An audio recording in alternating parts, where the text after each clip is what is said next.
What else can I help you with, Gene? Well, did you want to give me like a little tutorial on your supply demand MTF? I can do that. Yeah, I was looking at that. I'm interested. Mario was asking me today about,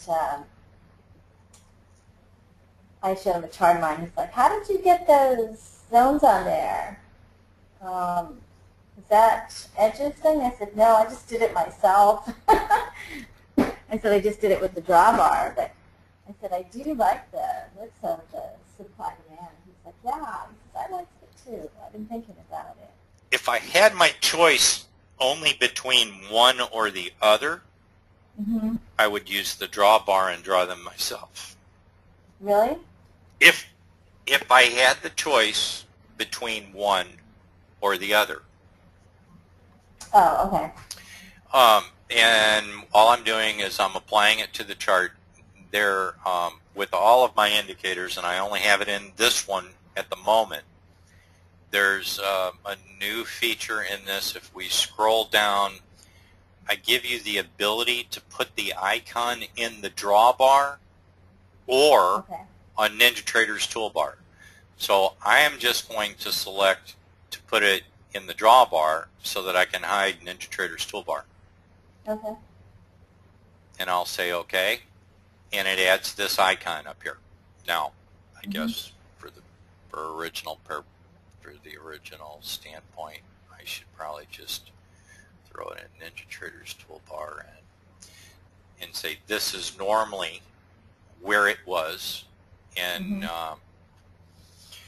by default it is set on a 60-minute multi-time frame period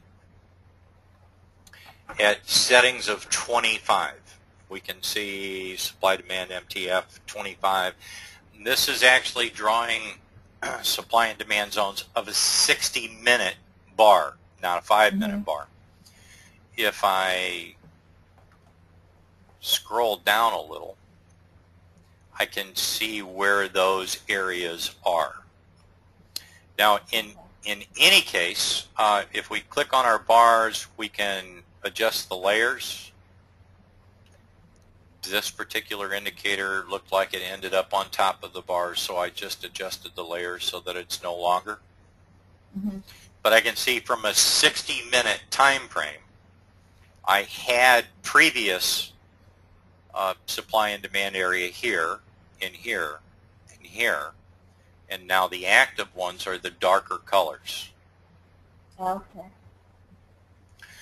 I can tell that this is my area down here with price labels, and the numbers next to the price label is a tick offset, meaning that current price is 346 ticks away from this area, from this line. And our supply zone up here, current price is 91 ticks away from it. Now, I actually can adjust the settings of this any way I would choose. In most of the other, in all of the other zone supply demand indicators that I've seen out there, you have one setting. You have a strength setting. And that, how these work, regardless if it's mine or someone else's, is they kind of work off of swings or pivots or previous high-lows. In order for this demand zone to show up, a bar, or let's say this bar, has to be the lowest low of our strength setting, bars back, and the lowest low of our strength setting, bars forward. So if I were only to give you one strength setting, and that strength setting was set on 20, that would mean that this has to be the lowest low of the last 20 bars. Okay. And going forward, it is not going to appear on my chart until it's confirmed that it is the lowest low of the next 20 bars. Okay. This comes off the 60-minute though, correct? Correct. Okay. But that would still be the case whatever time period we set it for. We could set it for 15, 30, 60, 120, 240, 440. We could set it back to the default of 5 minutes. We could set it to a tick of volume. It wouldn't matter what time period you're looking at. It's still based on the same premise. The number of bars back to the left, the number of bars forward to the right. Okay.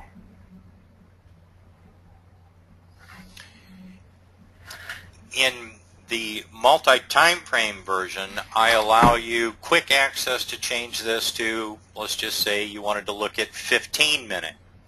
So now we're on a 5-minute chart, but you're looking at 15-minute supply and demand areas.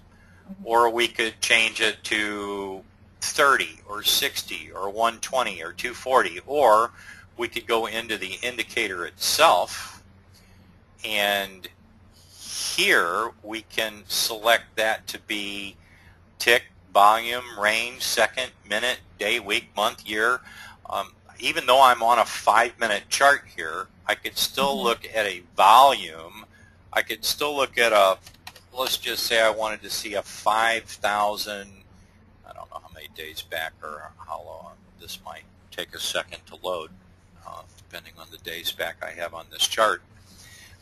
This is a 5-minute chart, but I'm looking at 5,000 volume bar supply and demand. Okay. And I could do that in reverse. This could be a tick or a volume chart, and I could look at a 5-minute or a 15-minute supply and demand zones. However you want to mix and match them. They are not available for custom bar types at the moment. So your hybrid Rankos, line breaks, some of the other custom reversal bars, some of the other types of bars that are out there are not available as a secondary time series. I can still put a hybrid Ranko on this and look at 5-minute supply and demand zones, but I could not use this 5-minute and look at a Ranko hybrid supply demand zone. Not at the moment. Now I can quickly, we can see if we use the drop down up here, we can quickly and easily see what it is I'm looking at. We can see 5,000 volume. I only give you access to quickly change these through the drop down for these type of periods. There's so many different types of periods that you could just have a drop down that would be forever in length to try to put something in here for everyone. So if you want something unique, we go into the indicators, we click on supply and demand, we come down here to the multi-time frame, we turn it on, we adjust it to whatever we want. So real quick, I'm just going to go back to a 60-minute just because that's the easiest thing to do. We discussed all of this. Now the strength setting, what I would suggest is there is a swing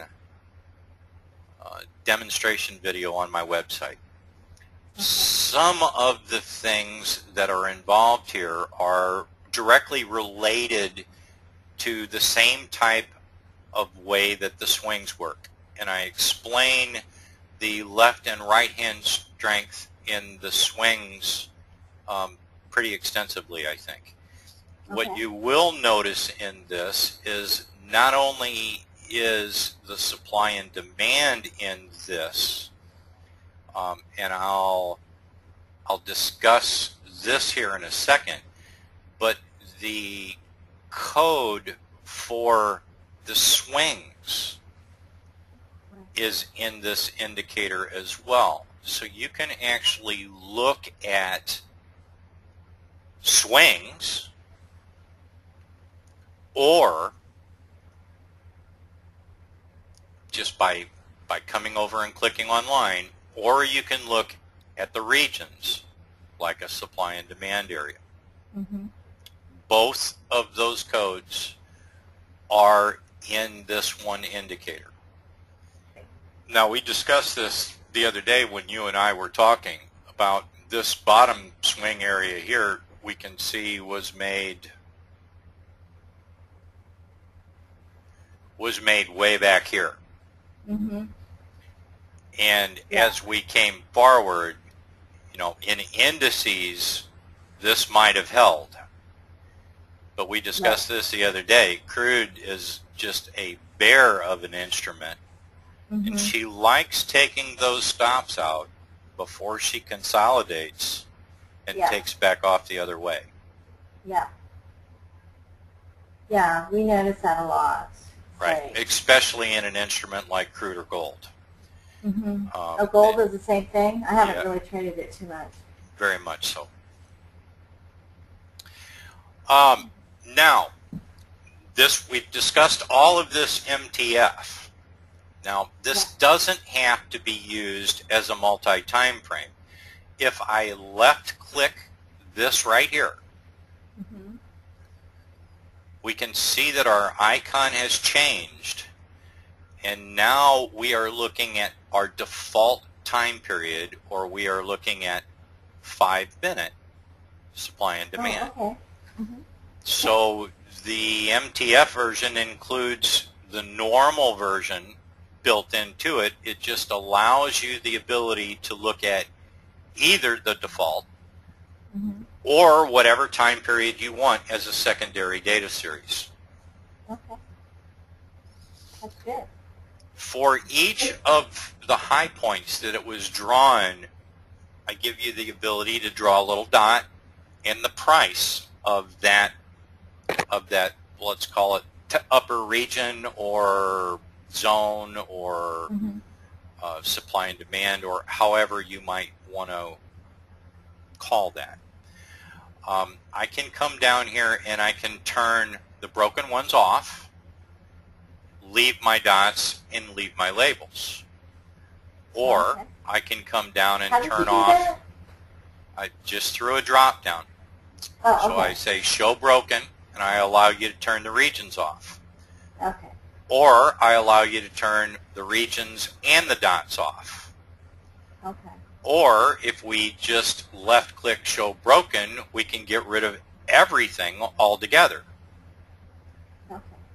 Or if I put them back on, I can get rid of the region and the dots and just leave the labels. Or through the labels button, I can get rid of the labels as well. So you can have the dots without the labels in the regions. You can have the labels without the regions and the dots. You can have the regions without the dots and the labels, and blah, blah, blah. Okay. What do you think with that, the broken ones? Do they come into play very often? I'm mixed. Some charts I leave them, Mm-hmm. and some charts I don't. Yeah. We can see from this area here, and now we're just looking at 5-minute, not a multi-time frame on here. Mm-hmm. But we can see that price took off from here, kind of consolidated, came back up. Now we're overnight. Now here's the morning. We came down and it took out these little weak stops here and came up. Yeah. Came straight back down into this and is trying to decide what it wants to do, and is now going back up. Again, you know, crude. Nasty little instrument. Takes out these little stops right here. You know, never closes That was below like it. at 74 this morning. I was like, oh yeah. Matter of fact, all of these, the bar never closes below the zone, but the wicks come, take out the stops, and then shoot back up. Right. Now, once she came up into this region here, pulled back a little, and kept going. Came right into our what we would call a bigger region. Now, I'm starting to see stair-stepping up. This is telling me be careful on the short side. Right. As I see the stair-stepping up and forming one here and then breaking it, and then as this stair steps up, the reason why I like leaving them on my chart sometimes is because I can recognize this stair-stepping and say, okay, I need to be really careful. Yeah. That's good. Because That's everything, on the 5 minute, right? yes, and it depends on what, you know, whether you're using the multi-time or whether you're using a standard time, but every one of these would not be what I would consider true supply and demand areas. You know, we know that this area down here from our previous broken ones, that this area down here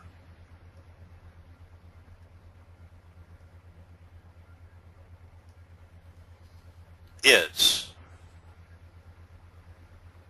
Right. And this area down here is. Yeah. Now, we really don't know. Now, also in this, we have the same type of functionality in our drawbar. We can middle click that icon and everything goes away. So a lot of times I will use this indicator to help me see those automatically, draw my own like this, and then hide that. Okay. How did you hide that again? I just middle clicked it, just like I would in anything in the drawbar. And that was the blue thing that you... Yeah, that's the icon. This is the drop down for the supply and demand. Now, I'll take this and I'll middle click this and I'll put this back over on the 60 minute real quick. And I'll look at this and I'll say, okay, I'm seeing stair stepping to the downside. So I need to be careful of my longs, or I need to, if I'm going to take a long, not be too greedy until this stair stepping stops. Now, is that the 60 minutes on the 5? This is the 60 on a 5 that I'm looking at right now. Okay, all right, thank you. I like that.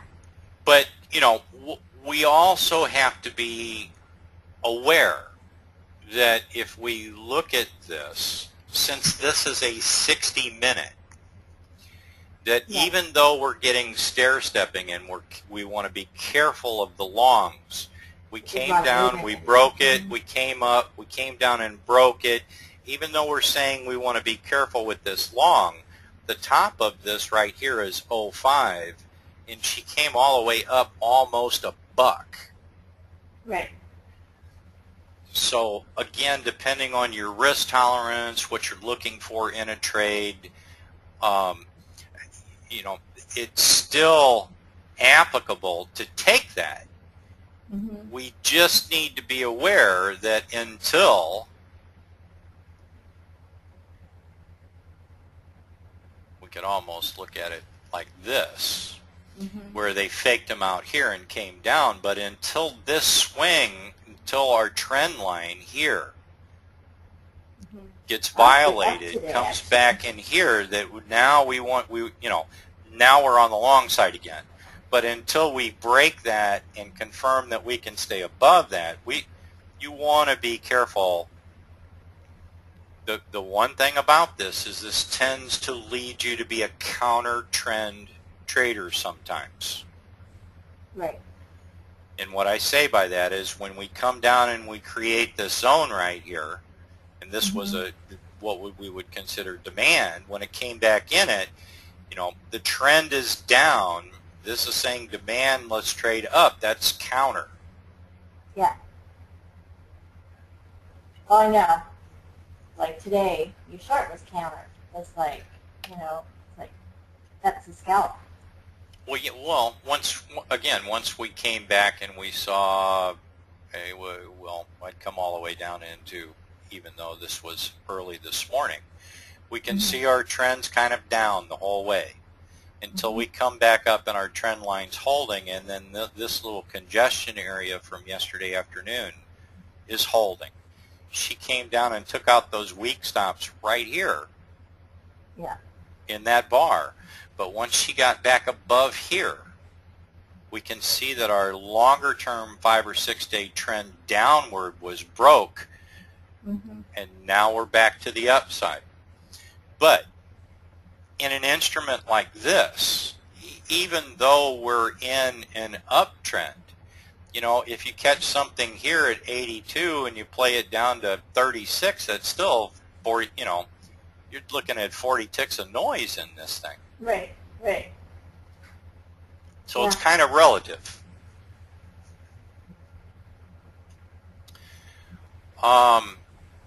So we can show, you know, we can turn off the active, the regions, the broken.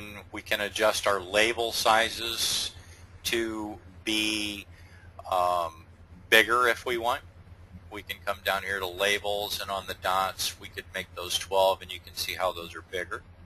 Or you could make them smaller, or I give you the ability to adjust those to these sizes here in the drop down. But if we go into the indicator panel, we can set those to whatever we want. I just give you quick, easy access right here. Okay. We can also, if we come in and say unlock these things, I could also come up to this one and say, well, this isn't exactly where I want it. I think that this should extend over to about here, and then I want to look at this as my demand zone to the top, or my supply area. So I give you the ability to adjust those when you unlock them to however you would like to see them. Also give you the ability to say, okay, well, if I don't want to see this one anymore, I can click on it and I can delete it. And I can click on that and delete it. Or I could adjust that around to, if I reset that, I could come up, that was unlocked. I could come down and unlock that and say that this one, really across here, that area right there should hold next time it comes down to there. Yeah. Can you change the colors on them too? Everything is available in the indicator properties to do that. Oh. We can, the alerts and sound is available here, the multi-TimeFrame, you can change the close. I didn't discuss this, and I'll discuss this here in a second, but everything that's available in the drop-down is also available in the indicator properties. Oh. Plus, whatever is not in the drop-down is available in the indicators properties. So we can adjust our demand in regions, we can change our dot colors, we can change our text colors. Each one are unique, and all we have to do is click on that, and we can change that to whatever color we want. Okay. We do that for broken, we do that for active. They can be individually set to different colors. Your font size, whether you want to show labels, again, a lot of this, most everything, except for the ability to put this in the drawbar and or the colors, is available through a quick pull down. But as we can see, not everything you might want. If you didn't want this to be a minute, or what I give you to select, you can make it whatever you want. Okay. Another unique thing. Now, you said it doesn't work like on the tick and that, so. Well, sure. I can change this to. The Renko. This is the only bar type, is what you said, right? No. if I go to data series and I go to a hybrid Renko, I'll just go 3 days back so that it doesn't take so long. And am I on a multi-time frame? I am. Change that back to a, so this is your standard 6-tick hybrid Renko. Okay. Wow. Okay? Mm-hmm.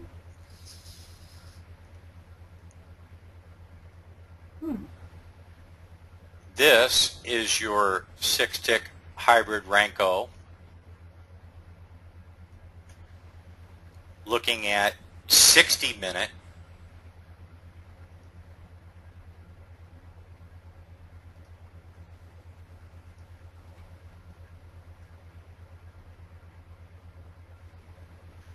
looking at 60-minute supply and demand. Now, since we don't really want to, let's look at 15-minute on there.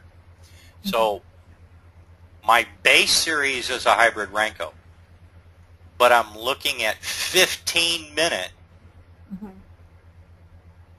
supply and demand zones. That's pretty good. But I can't go the other way around. I can't put this on a 15-minute candle as my base period. Oh, yeah, okay. Yeah. And use the hybrid Renko as my multi-time frame secondary series. Right, okay. Yeah, I'm working on trying to fix that, but at the moment that option's not available.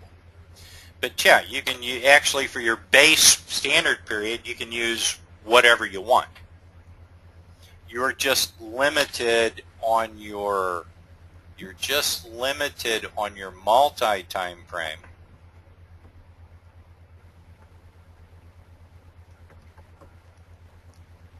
for it to be tick, volume, range, second, minute, day, week, month, or year.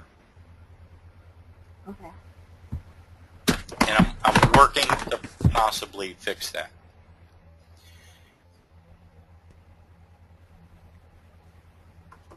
Now, this is a 5-minute, and we're looking at 15-minute supply and demand areas. Okay. I'm going to go back to, 60 didn't give us enough. So let's look at 30 real quick. I also give you the option from a region standpoint or from a supply and demand standpoint to look at it 5 different ways. We can look at the open, the close, the wick, the body, or the bar. Now, let me go to a standard 5-minute. So we'll just look at the default here. This is 5-minute. This is 5-minute supply and demand, right? 5-minute I see right here. And from a type of a region, I'm looking at the close. Now, what this means is we said that it has to be the lowest low of the last 20 bars. And then after 5 bars occurs, this region will show up. So we're going from the low, we're going from the low of the bar, including the wick, to the close of the bar. This one happens to be a large area because the bar is large, and it's a green bar, so it's going to the close of the bar. When this one formed, it was a red bar or a down bar. It went to the close of the bar. So this one is only including the wick because that's where it closed. Right. This one's including the body because that's where it closed. I do give you the option to look at only the wick. So now, regardless of where it closes or where it opens, you're only looking at the wick of the bar as your supply and demand area, or as your zone. Okay. Which do you like? Because of my risk intolerance, I like wick. Okay. But depends on the type of bar that you're watching. On a 5-minute or a 15-minute or on a minute style bar, for the most part, I would probably use wick or close. On a Renko hybrid, I might use the whole bar, especially if you're down into the 2 and the 4 Renko hybrid. Right. I mean, there's not much of a wick on a Renko hybrid chart. So in that case, you're pretty much forced to use the close or the bar itself. Plus, if you're using, even a 144 tick or a smaller type tick chart, depending on the average ATR of the bar or the average range of the bar, I adjusted on my charts based on my risk tolerance. If the average bar has a large range, I want to see as smallest as possible. But now, if the average bar has a low range, I might want to see the whole bar. Okay. And I guess you just have to work with it and see. This is very much if I take this to the whole bar, which would be high to low, you'll notice it on a chart like this. Look at the size of your zones. Yeah. I mean, if you go from 62 to 24, that's 80. That one bar was 80 ticks. Now, in ES, that might be okay. I mean, no, don't get me wrong. You're not going to get an 80 tick 5-minute bar in ES. Really? And depending on the average true range of the instrument you're looking at, would very much depend on what style you would want to place that to.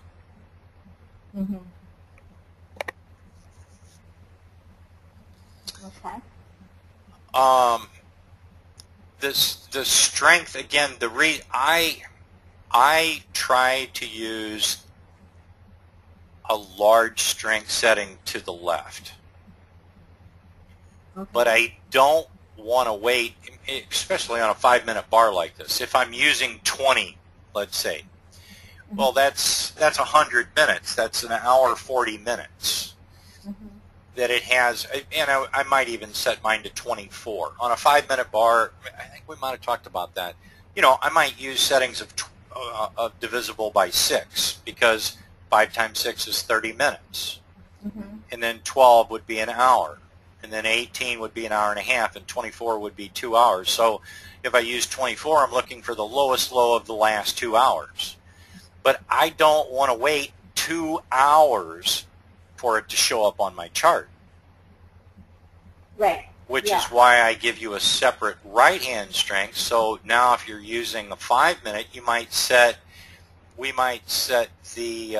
might come into this and say, instead of looking at it this way, we'll come down and we'll set the left to 24, and I'll set my right hand to 6. So now what this means is I'm looking for areas of resistance, zones, supply and demand, that has to be the lowest low or the highest high of the last 2 hours, but I want them to show up after 6 bars or after 30 minutes. So even though this qualifies for the lowest low of the last 20 or even 100, if I'm using a 1-minute, I might even set the darn thing on 120 to the left. But to the right, I might set it on 10, 15, 20. I want it to show up quicker. Now, that has benefits and that has drawbacks. The drawbacks, as you can see, you will get stepping, because this comes down, forms one, touches here. You'll get this stepping stone because of the small right-hand side. Some might find that a hindrance. You know, we were just talking about that in that I found that to be a benefit for me because once I recognize the stepping, I want to be careful of the opposite direction. Right.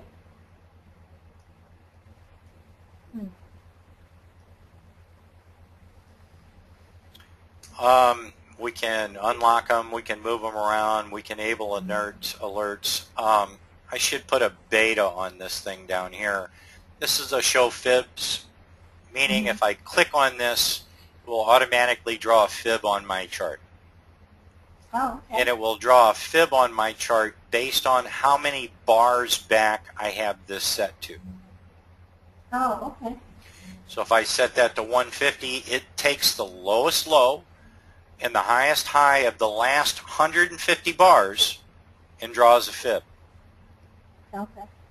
Now, this was not necessarily meant to be any part of the indicator. It's just something I did for myself to throw a quick fib on my chart.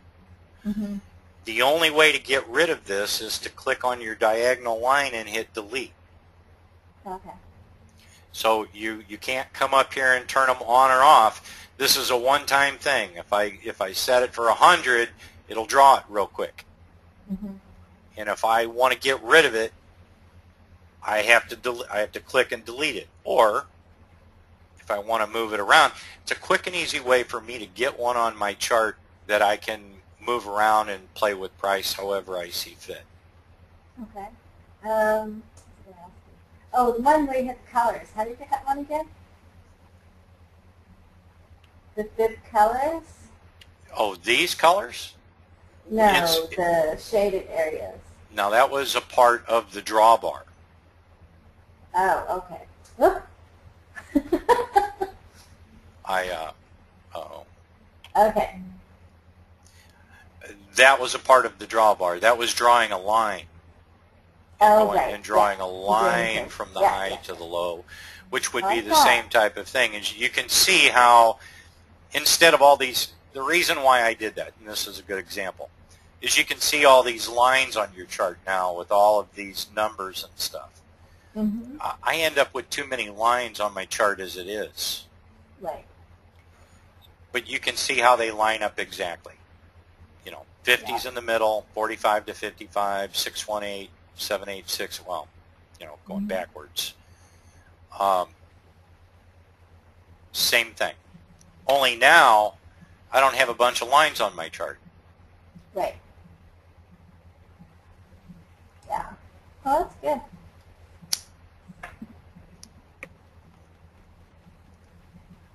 I like it. I think that... I mean, it's easier. I guess it's just more simple than drawing it yourself. You know what I mean? It's like... Yes. Now, again, sometimes the problem, though, is if we're looking at 5 minutes and we have them set too little, you know, all of these, you just have to remember that all of these are not supply and demand. Right. You know, when it gets to things like this where we're going from once this is formed here and once this is formed here, you know, in my opinion, for me, I'll come through my chart and I don't even want to see these. Right. Because those don't mean anything to me. This is where it took off from, and this is where it stopped it. Right. Now, once she breaks through this and comes back up into here, I want to leave that. And now when she comes here and takes this one out, I can probably get rid of that one too. Right. I can probably come down. I don't think I would do that. Like, I mean, I really don't think, I don't like trading like tight little spaces. Right. I go off a bigger frame. And then I think putting the bigger frame on the smaller frame is more what I would be apt to do. I agree. Well, with the tool, you'll find you'll use it both ways. Mm-hmm. But again, with that small, with what I consider that small right hand strength comparable to the left, you can see here where you get the stepping action. We form one here, we form one here, we form one here, we form one here. I mean, now that I've got that stepping action, I know to be careful until we come down and break that lowest one, and then come back up and retest and try to come down. Yeah. Now I know that stepping action's over. Okay.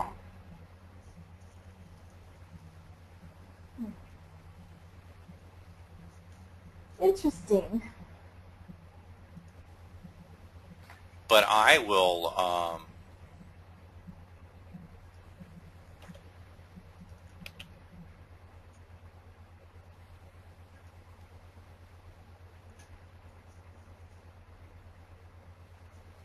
Is this kind of like, oh, excuse me, it's kind of like the aqua? yes. Okay. I was like, she has APA.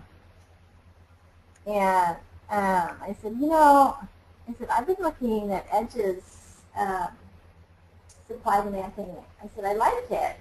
And she's like, oh, I know him. With PFA zones, APA zones, they're all the same indicator. Oh. Well, I mean, the code behind them are different, and some of the features are different. If I were just comparing APA, there are two main differences. I give you a left and a right hand strength. He only gives you one strength. Okay. But on the other hand, he colors bounce counts, and I do not. Oh, okay. I think I'd rather not have that. Ultimately, that's the only difference between those two. From the brief experience I've seen with PFA, it looks almost identical to mine, other than he doesn't, well, I shouldn't say that. I don't know if he offers an icon with drop-down easy access, but also I've noticed in some of his demonstrations that his zones will overlap. Meaning if this came up, if you were looking at a chart like this, this would end up showing up as another zone right here too within the zone, and that's not good. I mean, that is a swing point. If I change this over to, well, and I guess that's another difference too, is that my multi-time frame and my normal time frame are built in together, and then I give you the swing indicator as well. But you can see from that's the codes, even though the swing indicator code is built into this, it's not the same code, because you can see that is a swing right there. And in PFAs, this would be a zone 2 within the zone that was already formed, and it shouldn't be. No, I would say it hadn't reached the zone. I mean, Now, well, it did reach it. It did reach it. It's like, yeah. But it came up in and bounced out. Yeah, exactly. Yeah, that's how I mean, and that's kind of what you would be looking for in that case. To go short, right? Right. That's exactly right. Once this comes up and breaks back down, you're looking at anywhere in this area here, anywhere from 13 to 17, to look at shorting back downward with a very, I mean, and looking at a small, 2-tick hybrid chart, you have very little risk. So if I were to say this came down and I wanted to place an entry here at 13 and another entry here, which might have filled you or might not have, at 15, averaged me in at 14, my stop's 18, I've got 4 or 5 ticks of risk. Right. So I only need 10 or 15 ticks to the downside to have a 2 or a 3 or a 4 to 1 risk reward. Mm-hmm. Yeah. Now, if you combine looking at something like this while you're looking at your 5-minute and your 16, you can refine your entries a little better off a chart like this while you're looking at your 5-minute price action. Mm-hmm. Yeah.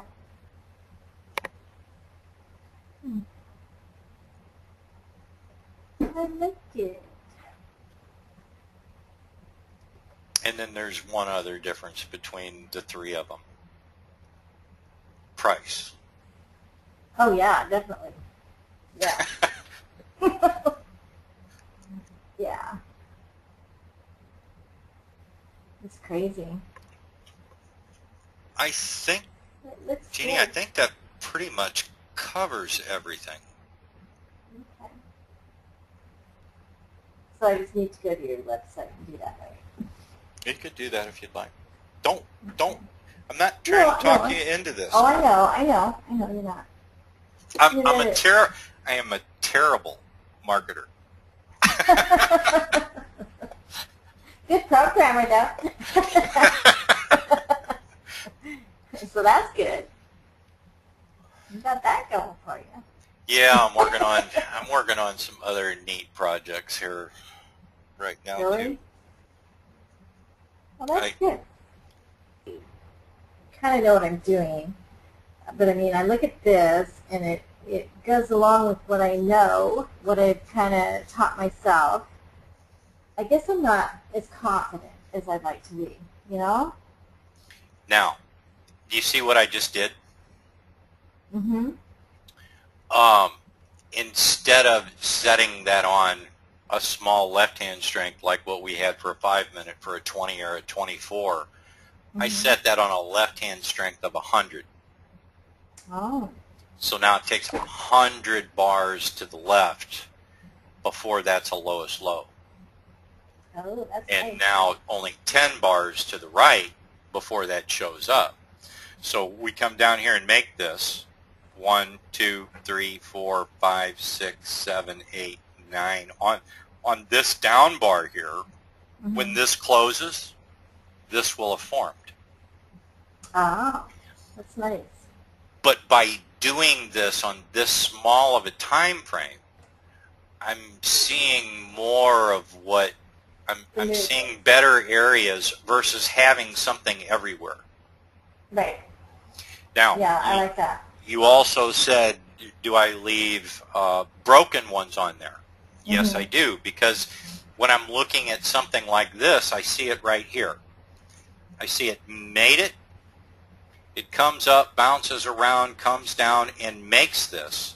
Once she comes up, a lot of times I'm looking at the top of that. This is where it broke out from, right? Right. So you broke out. You've got these breakout traders buying. Now they're taking profits real quick at 5 and 10 and 20 ticks. It comes right back down to where it broke out from and then continues on. Yeah.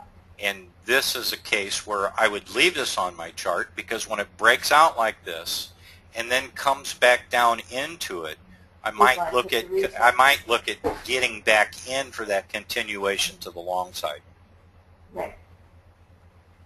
There's a lot of people I know that are breakout traders, and they might say that, okay, this came up in, for a long time, this was the highest high and it broke down, and they'll be sitting a tick or two above this to play the breakout. But in an instrument like crude comes up and fakes them out so much and then just wham back down. Yeah. I don't want to be here. I want to be back down in here with my stop down here. Yeah. So I have very little risk, and inevitably in this instrument, she'll break out above and she'll always step back a few ticks. Inevitably. I'd say 80% of the time. Yeah. Sometimes you get caught unawares and it just takes off. But then, so what? Right? Right. Now, I guess I Like, should have been I should have been watching this today. Well, I guess since 1 o'clock, we make this here. We come down. I'm really not interested in this, but I'm interested in this one. And then Which this one? comes down, and this forms this, and I'm interested in this one. And then this forms, and it can't get back up to here, so when it pulls back here, I'm interested in this one. Yeah. And there's 3 trades in the last 30 minutes of crude, the crude pit that just made my day. Right. Yeah, sometimes I find, I mean, if you don't get the morning move, like once you get into like 12:30 area, there's like more trades that are more relaxed, you know? Because Yes. it doesn't have that craziness to it. There's an example we were talking about right here too. You know, she comes up, consolidates, finally breaks through, but inevitably it comes back down to give you another entry if it's going to keep going. Right. Same thing here. Yeah. She breaks out, comes back down, gives you another chance. Yeah, it's the trend. It's like, and like yesterday was the opposite. It was just down, you know? And on the retrace, you should get in short. But I think if I had something like this, it would give me more confidence. I'm hoping. I don't know. But, Lord help me, right? There is no holy grail. No, I know there isn't. It's experience is what I think it is. Yes. And it's learning from your mistakes, obviously, and trying not to make those over again. And never think anything is perfect, you know? Always keep a good handle on risk. Yes. Right. And you I do with the futures. I didn't when I had my stocks. And you can't hurt yourself too bad. Right. Yeah. So. Please let me know if there's anything else I can help you with. Okay. I will. Thank you for the time. Hey, no problem at all. Yeah, this looks good. I like it. Okay, so I just got to convince the other half that I need one more indicator.